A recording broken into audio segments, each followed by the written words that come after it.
Thousands of Ukrainians are now trying to flee the country, making attempts to leave by car and rail.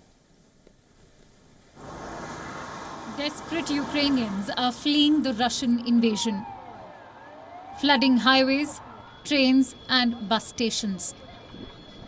And Europe is bracing for an influx. That of thousands of Ukrainian refugees. Beelines of cars rushed out of Kiev. This shortly before Russia began bombing civilian areas in the Ukrainian capital. Russian troops are now inching closer to Kiev. I'm from Lviv. The mood is patriotic. I'll take my children away and return. We will fight this off. Ukraine will win no matter what. In the meantime, the United Nations has called on European countries. This to keep their borders open for the displaced Ukrainians. According to the UN Refugee Agency, around 100,000 people have already fled within Ukraine. Thousands more have taken shelter. Where? In neighbouring Poland and Hungary. Meanwhile, Poland's border is opening 9 reception centres, offering meals and medical care to the Ukrainian refugees. This train arrived in the Polish town of Przemyśl on Thursday. Hundreds of passengers on board from eastern Ukraine's Kharkiv.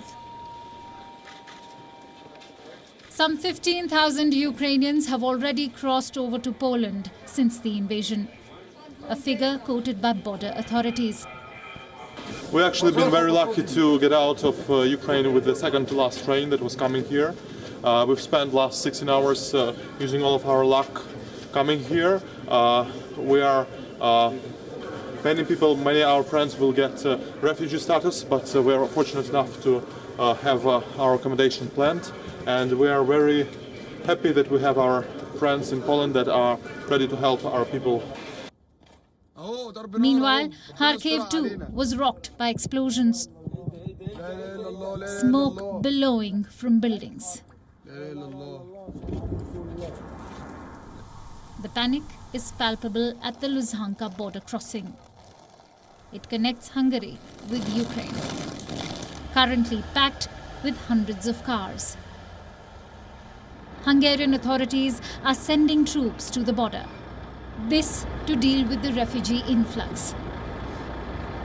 Sounds of sirens and missiles resonated all day across Ukrainian cities. Residents scrambled to take shelter in underground subway stations. Meanwhile, in the strategic port city of Mariupol, houses were on fire and buildings were damaged. Russian troops launched extensive missile attacks across the city. A massive upsurge of attacks was seen in the Donbas region. The territory is now controlled by Russian-backed separatists. Multiple buildings destroyed and dozens of lives lost. Residents are now ramping up efforts to evacuate the region. In around 3 minutes, another one came here, right into the factory workshop, and those people were hit who didn't have time to hide. As many as 5 million Ukrainians could be displaced. This, according to Ambassador Linda Thomas Greenfield. She is the US representative to the United Nations. For Europeans, the massive humanitarian crisis could be the greatest since World War II. Are the United States and its allies prepared? Bureau Report, WION World is One.